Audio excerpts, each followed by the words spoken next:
الحمد لله الذي لا يبلغ مدحته القائلون ولا يحصي نعماءه العادون ولا يؤدي حقه المجتهدون الذي لا يدركه بعد الهمم ولا يناله غوص الفطن الذي لصفته ليس لصفته حد محدود ولا نعت موجود ولا وقت معدود ولا أجل ممدود ثم الصلاة والسلام على أشرف الأنبياء والمرسلين محمد وعلى آله الطيبين الطاهرين وأصحابه الغر الميامين وبعد.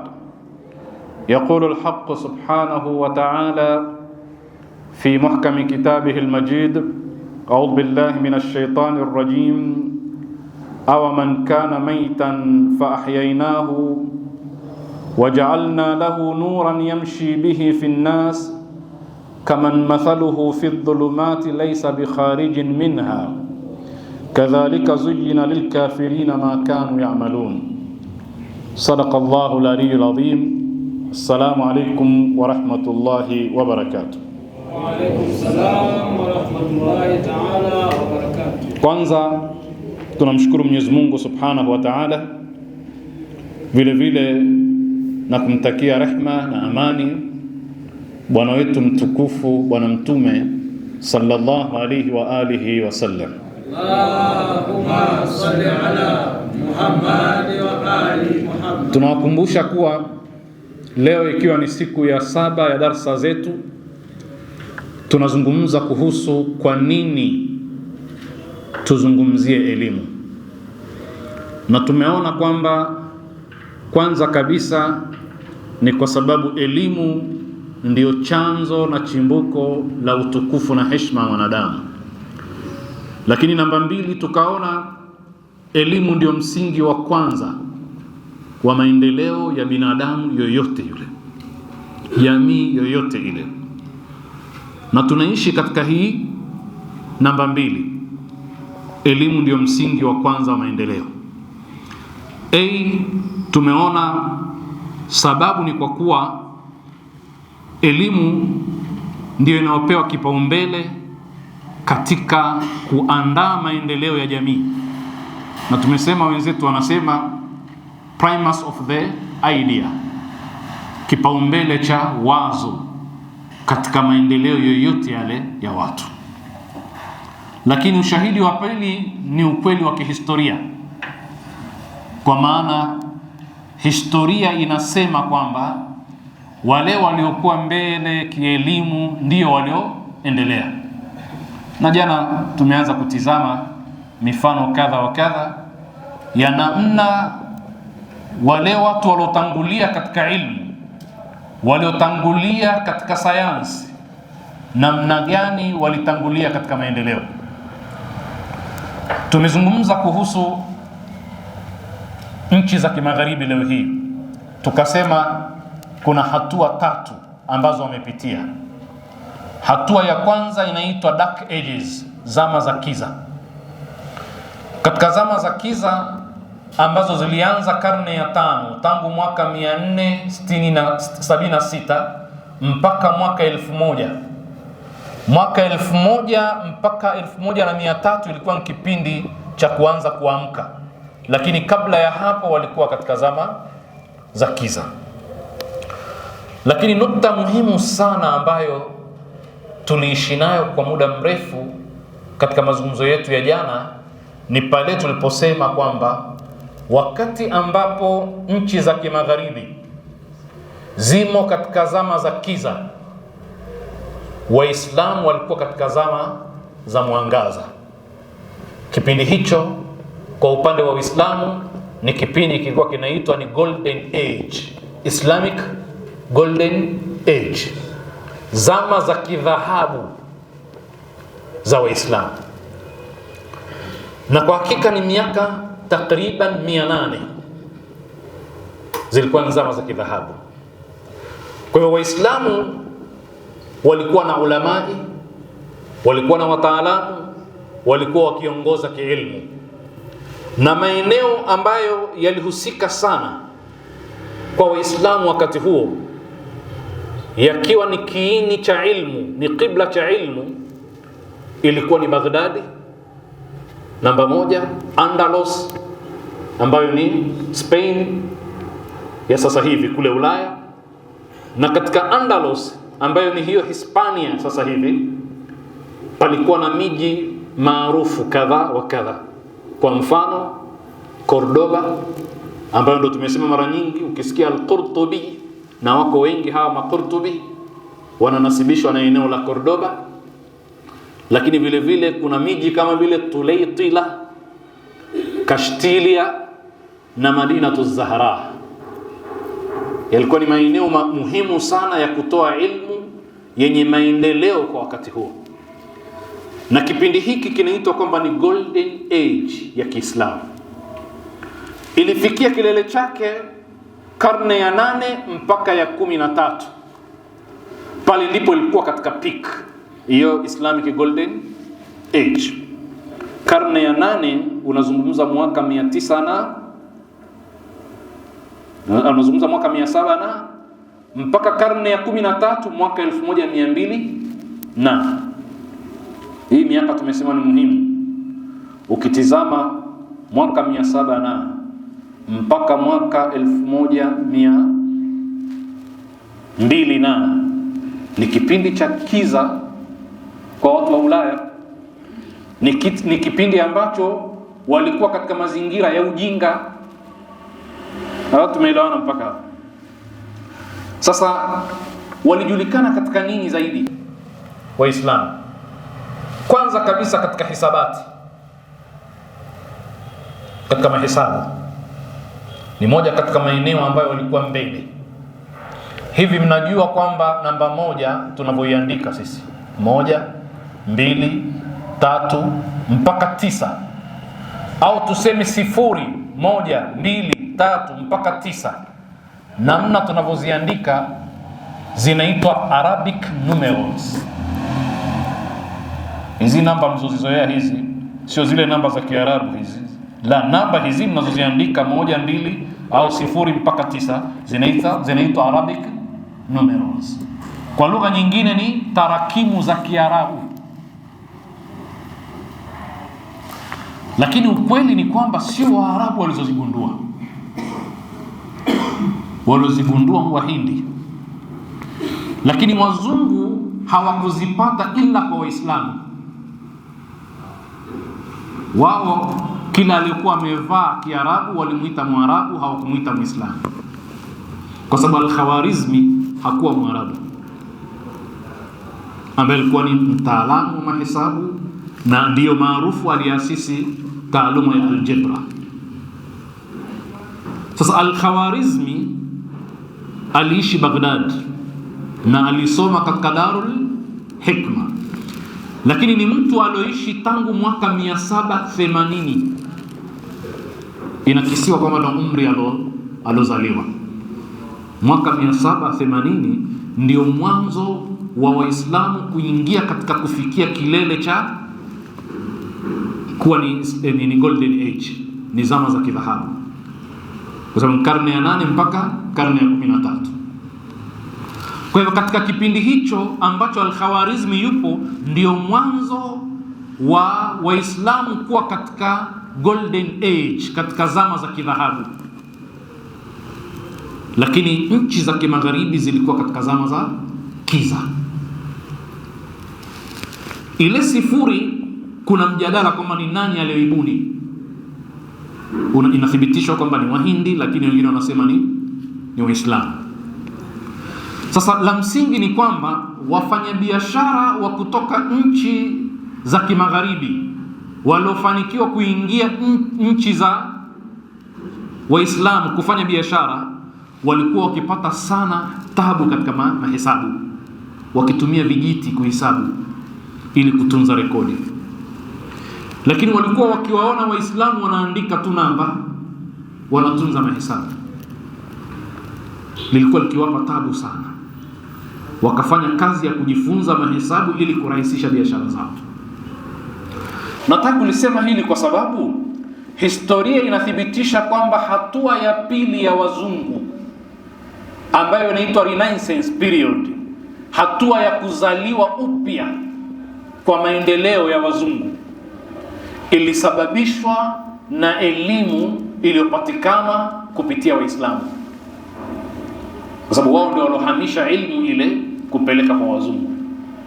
Baada ya kuwa wamepoteza kila kitu, zama za Wagiriki zimekwisha na kuna ukuta, vitabu na maarifa walivipata wapi? Walivipata kupitia kwa Waislamu. Kwa hivyo kwanza walikuwa maarufu katika mahesabu, lakini katika tiba ndio ukatizame sasa umri wa Ibn Sina, aliishi wakati gani, utaelewa kwamba alitangulia Abyssinia, na huyu akaitwa kwamba ni the father of modern medicine. Yani taaluma ya tiba ya sasa hivi unaojua, baba mkuu mwanzilishi ni Ibn Sina, the father of modern medicine, ndio baba wa tiba wa matibabu ya kisasa ambayo tunatibiwa hospitalini. Lakini vile vile astronomy, mambo ya falaki, mambo ya sayari na mengine. Sisi tunapita tu hapa kwa sababu lengo letu sasa ni kwenda kule mbeleni tukazungumza mengine. Haya ni katika kuashiria tu falsafa kama Averroes, Ibn Rushd, ambaye yeye ndiye aliwarudishia wazungu falsafa ya Aristotle. Yani katika watu ambao walikuwa wanaifahamu vilivyo falsafa ya Aristotle walikuwa ni Ibn Rushd, Averroes. Na huyu ni mtu aliyeishi Ulaya. Waislamu walikuwa Ulaya, maana Waislamu pamezaliwa kizazi, hata kizazi Ulaya miaka 800. Kwa falsafa za Aristotle walizirudishaje wazungu wa sasa hivi kwa wakazifahamu? Ni kupitia kwa Ibn Rushd na wenzake. Uhandisi wa majengo ni taaluma ambayo ilitoka kwao ikaenda Ulaya kupitia Spain. Lakini mwisho ambalo ni muhimu sana, tafsiri ya vitabu Kigiriki lakini vile vile na Kiajemi, kwa sababu elimu ilikuwa katika vitabu vingine. Kazi kubwa waliyofanya Waislamu ni kuihamisha kutoka katika lugha nyingine. Baghdadi, ile Darul Hikma, ilifanya kazi kubwa sana ya kutransfer elimu kupitia translation, kutafsiri kutoka katika lugha moja kwenda katika lugha nyingine. Kwa hivyo wazungu walikuja kuipata sasa hivi kwa Waarabu, kwa Waislamu katika lugha yao, ndio wakaihamisha sasa katika lugha hizi mpya kama Kiingereza na nyingine.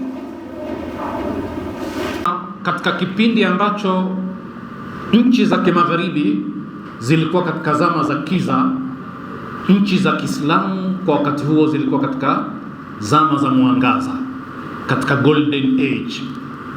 Na nitawapeni mfano wa ziada. Kwa mfano, kuna mtaalamu wa Kiislamu akiitwa Zahrawi, lakini na yeye aliitwa hivyo kwa sababu alitoka katika Madinatu Zahra kule Spain.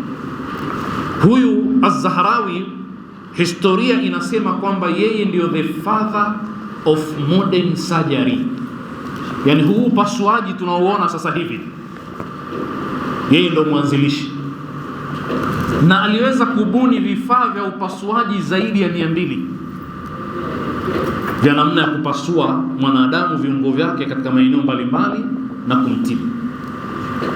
Na miaka alokuwa bwana huyu ni miaka ambayo kwa hakika mabwana walikuwa katika zama za kiza. Yeye alikuwa mwaka 936 ambao ni karne ya 10. Wakati huo bado Ulaya ikiwa katika zama za kiza. Sasa baada ya dark ages, zama za kiza, wazungu waliingia katika zama za mwangaza. Lakini kwa sababu ya kusoma kupitia jamii ya Uislamu, ndio maana hata baadhi ya vitabu vinazungumzia marine technology, kwamba katika safari ya Christopher Columbus kuelekea katika bara la Amerika alikuwa na wataalamu wa Kiislamu wanaomuongoza njia, kwa sababu walikuwa wataalamu wanajua namna ya kusafiri baharini. Ukweli huu unahitaji kuandikiwa, unahitajia kusemwa, Kwa sababu gani? Kwa sababu moja katika mambo ambayo yamewaathiri Waislamu kwa kutokujua ukweli huu ni kuhisi kitu kinachoitwa inferiority complex, kufeel kwamba wao ni wanyonge, hawawezi kuwa kama wengine.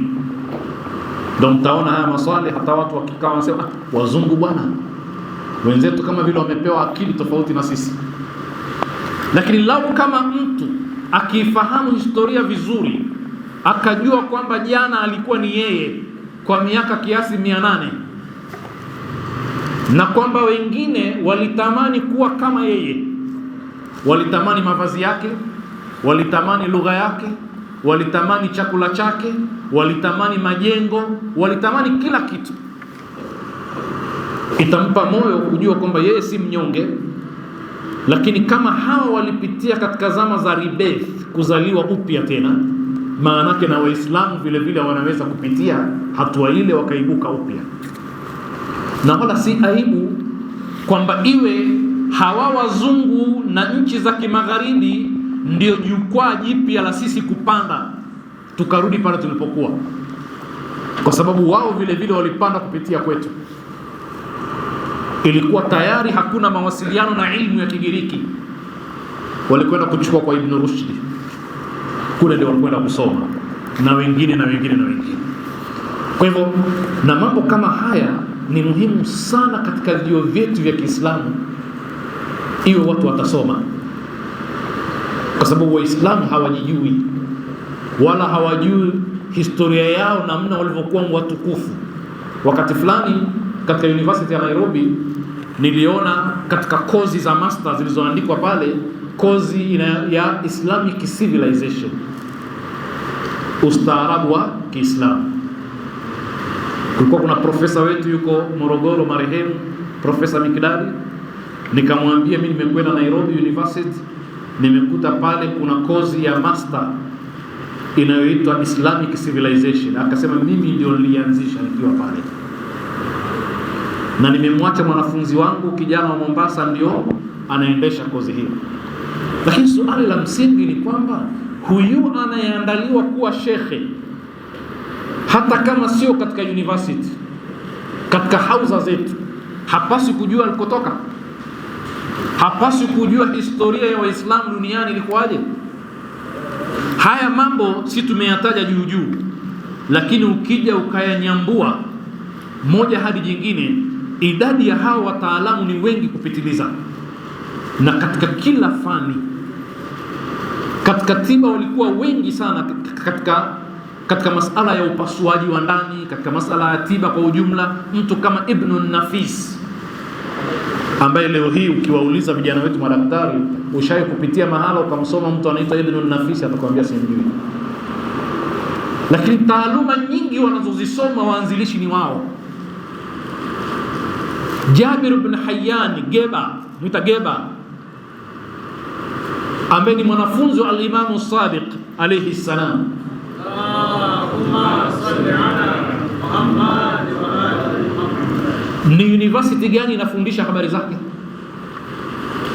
Na mimi mtu wa kwanza kumsikia akimzungumzia Jabir bin Hayyan ni Profesa Mikdadi, huyo nilomtaja sasa hivi, na akazungumza mambo mengi ya ajabu, na akisema huyu aliishi akawa anayajua mambo kuliko watu wa zama zake, Jabir bin Hayyan.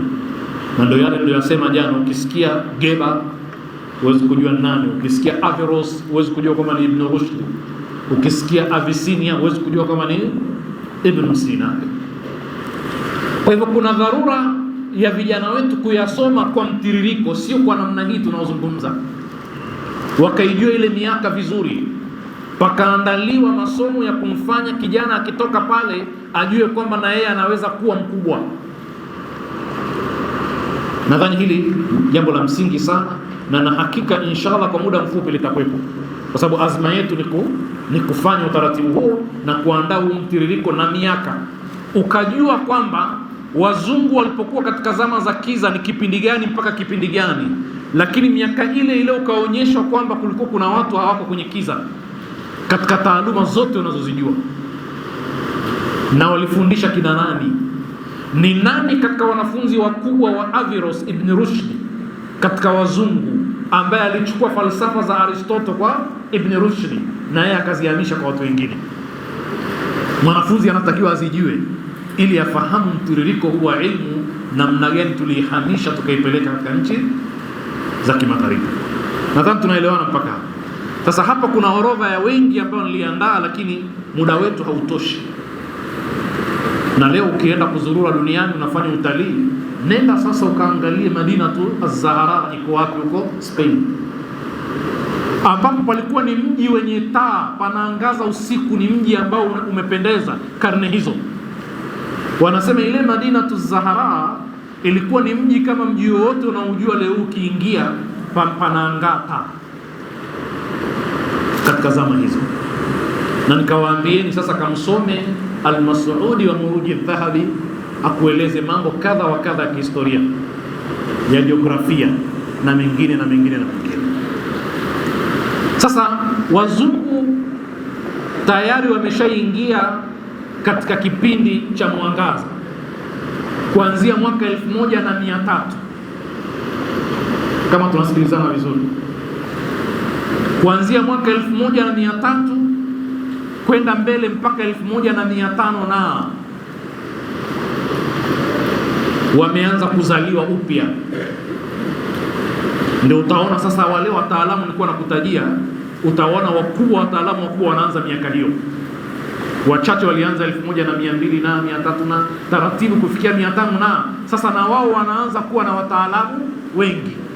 Lakini Waislamu na wao wameanza kuporomoka kwa sababu Spain imevamiwa mwaka 1490 na ndio imeanguka moja kwa moja. Walipokuja huku kina Vasco da Gama ndio walikuwa wanamalizia kuangusha Waislamu. Wamekwenda bara la Amerika, Waislamu walikuwepo na misikiti ilikuwepo, akiingia Christopher Columbus, jambo ambalo ni muhimu tulifahamu. Christopher Columbus katika mudhakara zake amethibitisha kwamba kuna maeneo Cuba kule kulikuwa kuna misikiti. Amethibitisha kwamba kuna mambo ambayo wameyaona kule Andalus ya kimajengo yalikuwa kule vile vile yapo. Ndio bahthi inahitajika ieleweke kwamba Waislamu walipoangushwa Ulaya, wazungu wakaanza kutoka nje, hasa wa Spain na Wareno. Swali ni kwamba walipokwenda kukutana na Waislamu Afrika na Asia na bara la Amerika, Waislamu walikuwa wageni kwao au walikuwa wanajua tangu zamani? Swali. Christopher Columbus alipokwenda Amerika, akikutana na Waislamu Amerika, ilikuwa ndo kwa mara ya kwanza anakutana nao? Vasco da Gama akija huku kwetu, Waislamu walikuwa wageni kwake? Anawajua tangu Ulaya, washapigana nao kule, sasa wamewashinda. Wakikutana nao huku wanajua hawa ndio wale maadui zetu tuliowafukuza kwetu. Kwa hivyo mapambano yale yalikuwa ni endelevu ya kuendelea kupigana na Waislamu. Sasa hawa wameingia katika kipindi hiki na hatua za maendeleo na mapinduzi ya viwanda zimeanza. Tumefundisha jana nini maana sayansi na teknolojia.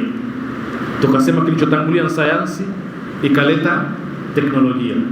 Teknolojia ni application tu, ni chombo kinachorahisisha matumizi ya kanuni iliyogunduliwa na sayansi, sio?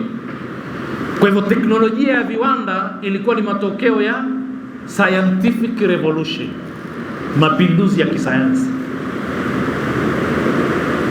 Wakaanza taratibu, wakaanza kutengeneza factories, viwanda mbalimbali vidogo vidogo. Hatua ya maendeleo ikaanza kuwa kubwa kwa wenzetu. Na mimi nawaambia vijana kwamba nendeni mkafanye bahthi. Sasa hivi bahthi ni rahisi sana. Katizameni nani mtu wa kwanza kutengeneza saa, ni nani mtu wa kwanza kutengeneza glass na miwani, ni nani mtu wa kwanza kutengeneza vifaa vya kupaa angani. Historia inaandika kwamba mtu wa kwanza kufanya majaribio ya kupaa angani akiitwa Abbas. Katizameni Darul Hikma ilianzisha vitu gani? Na hii ni mkienda sasa hivi katika vyombo vyenu vile vya mawasiliano, nendeni mkafanye bahthi hii, mweke orodha ndefu muone watu hawa. Kwa hivyo hawa waliendelea pale walipoishia Waislamu, wakaenda kwa kasi mpaka hapa tulipofikia leo hii. Tena miaka yenyewe michache ukilinganisha na miaka Waislamu walipoendesha dunia. Kwa hivyo hatimaye sasa hatua ya tatu ndio hiyo hatua ya mwangaza, enlightenment period, zama za mwangaza, zama za nuru kwa wenzetu. Lakini hoja yetu ya msingi ni ipi? Hoja yetu ya msingi ni kwamba kilichowafanya wafikie hatua hizo zote ni nini? Ni ilmu, ni sayansi. Hoja yetu ya msingi ni kwamba Waislamu walipokuwa mbele, kilichowafanya wawe mbele ni nini? Ni elimu. Hiyo ndio hoja ya msingi. Kwa hivyo wazungu wakaingia katika zama sasa za mwangaza, zinaitwa asru tanwiri, zinaanzia mwaka 1685 kwenda mbele, yani karne ya 17. Ndio utasikia wale wote tuliowataja sisi juzi ile, amezaliwa mwaka 1700 na 800 na hao wote kina Immanuel Kant, kina Hegel, kina Karl Marx na wengine wote, kina Sigmund Freud, ambao wanaitwa ndio wataalamu wa kisasa. Safari yao yote ilitokea huku mpaka hapa. Swali dogo, Waislamu wakiamua kuwa hivyo wanaweza hawawezi? Kabla ya kujibu kwamba wanaweza au hawawezi, unatakiwa useme kwamba walishawahi kuweza. Lau wakifanya hivyo ni watakuwa wanarudi katika ile sifa ya rebirth, renaissance, kwa maana wao watazaliwa upya tu. Kwa hiyo ni jambo linawezekana. Sasa baada ya kufikia hapo, kwa mukhtasari sana, tutakomea hapo. Lakini nukta inayofuata sasa, baada ya ukweli wa kihistoria, nukta C ni kwamba elimu imethibitika kwamba elimu ndiyo nguvu ya msingi. Nataka neno nguvu tulipigie mstari, au ndio kiini cha uwezeshaji, yani kumwezesha mtu, empowerment. Elimu ndio msingi. Na mimi nataka tupigie mstari neno power. Ni sawa sawa ukisema education is power, elimu ni nguvu, lakini itabaki kuwa nguvu gani? Wataalamu wa maendeleo ya jamii wanafundisha kuhusu uwezeshaji, empowerment. Hili neno empowerment lichukue, lina viambishi. Kiswahili wanasema kuna viambishi awali na viambishi tamamu, vya mwisho, tamati. Empower, alafu kuna ment. Hapa katikati kuna neno power. Kiswahili chake ni uwezeshaji, sio? Na unapotaka kuwezesha watu, jambo la kwanza wanasema ni elimu, jambo la pili ni uchumi, jambo la tatu ni lile tulosema kumpa nafasi katika kutoa maamuzi. Mwenyezi Mungu Subhanahu wa Ta'ala anasema katika Qur'an, wa'iddu lahum mastata'tum min quwwatin wa min ribatil khayl turhibuna bihi aduwallahi wa aduwakum. Mnapoishi katika zama za mapambano, wa'iddu lahum, waandalieni maadui zenu, mastata'tum min quwwa, nguvu yoyote ile mnayoiweza waandalieni. Wa min ribatil khayl, na vile vile waandalieni farasi waliofungwa kamba, wako tayari kwa ajili ya kuingia katika vita. Kwa nini mfanye hivyo? Turhibuna bihi aduwallahi wa aduwakum, kwa kujiandaa huko mtamtisha adui wa Mwenyezi Mungu na adui wenu, kwa maana ya kwamba kabla hajaingia katika mapambano atafikiria, kwa sababu ya ile nguvu yenu, sio? Kwa hiyo kinachotakiwa sisi tukiandae nini? Ni kuwa, nguvu. Kwa sababu Mungu anasema mastata'tum min quwwatin, chochote mnachoweza katika nguvu. Tuko pamoja? Sasa maana ya zamani sio sawa sana maana ya sasa hivi, na sisi sote tunakubaliana, kwa sababu ikiwa maana yake andaeni farasi waliokuwa tayari wamefungwa kamba wanangojea tu muda ufike, ni nani katika sisi anaamini kwamba vita vya sasa hivi ni kuandaa farasi? Hakuna Muislamu anayeamini hivyo, kwamba tukitaka kupigana sisi na Wamarekani tukatafute farasi tuwafunge kamba tuandae. Kuna Muislamu anaamini hivyo? Lakini wakati ule ilikuwa sahihi, tena ilikuwa sahihi sana. Kwa sababu gani? Kwa sababu aliyekuwa amepanda farasi hata katika mgao wa ngawira alikuwa akipewa mara mbili. Mnajua kwa nini? Kwa sababu kila ukitumia farasi una nafasi ya kushinda zaidi. Kwa hiyo wenye farasi wengi walikuwa wanaweza mapambano zaidi kuliko wasiokuwa na farasi wengi, sio? Sasa leo hii kuwa na vifaru, kuwa na merikebu za kivita, kuwa na vitu mbalimbali, sio? Kwa hivyo ina maana kwamba maandalizi ya kisasa sio sawa sana maandalizi ya zamani. Sasa nguvu ziko katika mafungu mbalimbali. Leo hii nikikwambia taja hizo nguvu, nadhani kuna mtu anasema taa izimwe inaokonyeza isiharibu, sio? Kwa hivyo pengine mtu akiulizwa leo hii kuna nguvu gani,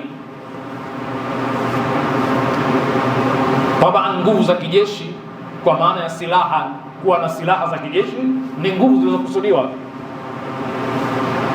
bila shaka. Lakini bila shaka nguvu za mwili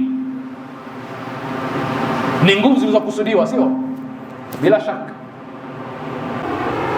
Na ndio maana Mtume akisema almu'minu alqawiyyu ahabbu ila Allah, ya mu'min mwenye nguvu anapendwa na Mwenyezi Mungu zaidi. Unadhani kwa nini? Kwa sababu nguvu zake anaweza kuzitumia kupigania dini, kupigania haki, sio? La sivyo itakuwa hakuna maana ya kwamba mu'min mwenye nguvu anapendwa zaidi na Mungu. Hakuna maana yoyote ikiwa zile nguvu zake sio silaha ya kutisha mtu anayepigania dhulma, mtu ambaye hataki haki. Kwa hiyo makusudio ni kwamba zile nguvu zina maana katika kusimamisha haki. Na ndio maana wale Bani Israeli walipoletewa kiongozi, Mungu alimsifu kwamba ana nguvu za mwili za kupigana, sio? Mungu akasema inna Allah astafahu alaykum wa zadahu bastatan fil jismi fil ilmi wal jismi. Mungu kamuongezea uwezo, ukunjufu, nguvu za ilmu, lakini na nguvu za kimwili, anaweza kupigana, sio? Kwa hiyo kuna umuhimu wa kuwa na nguvu za aina zote, lakini nachotaka kusema hapa, nguvu ya ilmu ndio namba moja, ndio lengo langu. Sasa empowerment katika maeneo yote, elimu ndio namba moja. Ukisoma tafsiri ya Makarimu Shirazi utaona ametaja quwwatul ilmi, nguvu ya ilmu, na hiyo imekusudiwa kwa sababu Mwenyezi Mungu aliposema min quwwatin, katika lugha hili neno lina maana chochote kinachofaa kuitwa nguvu, ni nakira hiyo. Kwa hivyo chochote kinachofaa kuitwa nguvu kuwa ni silaha ya kupigana na adui, andaeni kwa ajili ya mapambano. Kwa hiyo Sheikh Makarim Shirazi anasema kwanza ni ilmu. Ilmu ni katika nguvu kubwa. Uchumi ni nguvu, si nguvu. Maana hilo jeshi lenyewe mapambano yanahitajia fedha, yanahitajia uchumi, sio? Kwa hivyo kuwa na uchumi ni sehemu katika utekelezaji wa aya a'iddu lahum mastata'tum min quwwa, kwa sababu uchumi ni quwwa. Lakini vile vile nguvu za kijeshi nazo ni nguvu na ni muhimu sana. Nguvu, Sheikh Makarim Shirazi anasema nguvu za media, ilamu. Nani katika sisi anaweza kusema media sio nguvu? Kwa hiyo media tena ni nguvu kubwa zaidi, ni nguvu kubwa sana, sio? Sisi sasa hivi leo hii mimi nikikemea mambo ya ngono za jinsia moja, nikikemea sasa hivi, alafu mabwana hawa wa habari wakaja wakaandika wakatengeneza clip inayotaja mambo ya ngono za jinsia moja na namna nilivyokemea, yakirusha katika mtandao yanaweza kufungiwa. Unafahamu hilo? Sio hilo tu, mambo ya Irani tu ukiyasema sasa hivi pakatengenezwa title, na tumejaribu hilo, utaona tabu yake katika mtandao. Ina maana huwezi kufikisha jambo lako, wanakuzuia, sio? Lakini yale ya kwao rahisi. Kwani propaganda si sehemu ya vita? Kama hakuna mawasiliano, hakuna media, hakuna njia za kisasa za mawasiliano, utaviweza vita sasa hivi? Huwezi. Kwa hiyo ni kuwa vile vile. Kwa hiyo vyote hivi ni muhimu sana kuandaliwa, lakini utagundua vyote vinatawaliwa na ilmu. Vyote vinatawaliwa na ilmu. Ndugu zangu, kwenda vitani sasa hivi bila kuwa na ilmu ya vita unaweza? Wale watu unaona renki zao ni kwa sababu ya uwezo wao wa kitaalamu, taaluma za vita. Na Mtume sallallahu alaihi wa alihi wasallam si kwamba hakutumia mbinu za kivita, taaluma za kivita katika mapambano, sio? Alitumia. Kwa hiyo utagundua kwamba ile kubwa vovote itakavyokuwa lazima irudi katika ilmu. Mapambano yoyote yale na maandalizi ya nguvu za kupambana lazima yawe yamezingatia elimu. Bila hivyo huwezi mapambano. Sasa Mwenyezi Mungu ukisoma aya ile anakuonesha kwamba sio lazima mpigane. Yale maandalizi tu yakiwa yako sawa sawa, yule anayetaka kupigana na wewe atafikiria mara 10. Kwani unafikiria Irani kwa nini haivamiwi mara moja? Yaani ile kwamba jamaa wameamua kuja kutoka kwao huko mara moja wakawavamia. Unadhani kwa nini wameweka kituo wanasubiri? Wewe unadhani kwa nini? Walikuwa wanaweza kuja moja kwa moja wakaivamia Irani. Ni kwa sababu wanajua kwamba huyu na yeye yuko vizuri. Tukija ovyo ovyo tunaweza tukaondoka na majeraha. Tushajaribu, tumeona. Sasa Mungu hasemi kwamba lazima mpigane, anasema kwamba yale maandalizi turehibuna bihi adu wallahi wa aduwakum. Yule adui akija akikaa hivi anapiga mahesabu, anaona hapa ingiliki. Hayo ndio makusudio.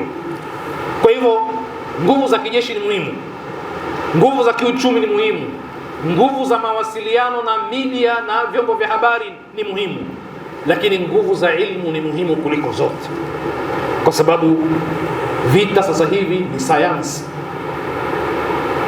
biashara ni sayansi, uchumi ni sayansi. Hakuna chochote kile ambacho unaweza kukifanya kikatoka nje ya elimu. Kila kitu ni sayansi. Tumesema wakati fulani sisi hatutambui kwamba mama zetu walipowafundisha dada zetu kupika, namna ya kukuna nazi, namna ya kutengeneza tui la nazi, namna hata tui la nazi likiwekwa namna linavyokorogwa lisikatike, vyote vile walikuwa wakifundishwa mpaka mwanamke akawa mpishi. Dada yako siku akiolewa akienda, mumewe anaweza kuridhika kwamba nina mke mpishi. Sisi hatukuamini kwamba ile ilikuwa ni college ya mapishi ambao walijifunza wakaendeleza mapishi. Mpaka leo hii mambo ya hotel management na mambo ya mapishi, anapotafuta kazi binti ndio anakwenda kufundishwa kupika ili ahudumie katika mahoteli makubwa. Ndipo tunapoelewa kwamba nayo ni elimu hii. Lakini wakati huo anapewa certificate kikaratasi kinachoonyesha kwamba amejifunza katika hotel management, kajifunza mambo kadha kadha, lakini vile vile kajifunza mambo ya mapishi, mambo ya kuandaa meza, namna ya kumhudumia mtu. Hivi vitu walikuwa wakifundishwa majumbani, sio? Walikuwa wakivipata majumbani, chakula kikafulikiwa na kawa, kikatunzwa vizuri, maji yakawekwa pale, ikajulikana kwamba sasa pale chakula kiko tayari, mume akija anakula, wageni wakija wanakula. Au ni kombe la Waswahili la kwenye harusi, namna linavyoandaliwa, likatayarishwa, wageni wakaekewa. Sasa leo hii tunaitambua elimu pale mtu atakapokuwa na certificate yake, na kile chakula cha hoteli kubwa fulani unayojua, ukienda kukitizama wallahi hakina ladha, lakini kimepangiliwa vizuri tu. Maana anaweza kuchorea mpaka maua kwenye ile kachumbari, ukifungua unaona maua, sio? Lakini ukikila ladha hakuna ukilinganisha na kile cha nyumbani, lakini kile cha msomi mwenye certificate. Kwa hivyo kila sekta ya mwanadamu kwa sasa hivi na huko tunapokwenda inatawaliwa na elimu. Kubwa ni elimu. Elimu ndio chimbuko la haya mengine yote. Nadhani tumeelewana mpaka hapa. Mwenyezi Mungu Subhanahu wa Ta'ala anasema wa'iddu lahum mastata'tum min quwwatin wa min ribatil khayl turhibuna bihi aduwallahi wa aduwakum. Tumalizie katika upande wa tiba na madawa. Suala, watu kuwa na afya nzuri ni nguvu, si nguvu? Nguvu. Mara nyingine kuna serikali duniani zinakwenda mbio kutibu watu wake, lakini kwa sababu ukiongoza nchi ya wagonjwa hamwezi kuendelea. Watu ambao hawapati tiba, watu ambao hawana afya, ndio watu wengine wanasema kwa maskhara kwamba mtoto ni mali ya serikali, wewe umemzaa tu, sio? Lakini mali ya serikali. Lakini na nguvu zako vile vile, wewe ukijidhuru tu serikali inakushtaki, kwa sababu watu wote mkijidhuru kuna nchi tena. Haya, wamtawale nani? Nani atazalisha, sio? Kwa hivyo kuna haja ya watu kuwa na afya, kwa sababu ni nguvu ya nchi. Na ndio maana hata katika vita wakati ule Mtume akienda katika vita walikuwa wanakwenda na wakina mama ambao kazi yao ni kutibu askari wakipatwa na majeraha, kwa sababu afya ni muhimu sana. Lakini tunahitajia hii nguvu ni kule wewe kujitegemea wewe, sio kutegemea wengine. Kuna nguvu nyingine inaitwa quwwatul imani, nguvu ya imani. Ikiwa watu hawana imani, hata kama na kuwa ya imani inasababisha sabr, inasababisha athabat kwa mujibu wa aya za Qur'an, na inasababisha mambo mengi kadha wa kadha. Ukisoma Qur'an utaona kwamba pale walipotaka kuzingatia kwamba wingi ni nguvu, Mungu alithibitisha kwamba sio kila mara wingi ni nguvu. Muda hautoshi kusoma aya hizo, lakini kwa wakati mwingine tathibitisha hilo. Kwa hivyo kwa wale wenye nadharia ya wingi kwamba ni nguvu, Qur'ani imeonyesha kwamba naam, wingi ni nguvu, lakini sio kila mara wingi ni nguvu. Wingi utakuwa ni nguvu ukiwa na sifa nyingine kama subra na hiyo kuwa ya imani. Na ndio maana mara nyingi Waislamu wakijihesabu kwamba tumekuwa wengi, kwa hivyo mkiwa wengi ndio mna nguvu. Mnaweza kuwa wengi lakini hamna nguvu. Na Qur'ani imethibitisha katika aya mbalimbali. Inshallah hatuko comfortable kutokana na sauti hiyo ya mvua, tutakomea hapa. Nas'alullah al-auna wa tawfiq lima yuhibbu wa yarda, innahu waliyut tawfiq wa bihi nasta'in, walhamdulillahi rabbil alamin.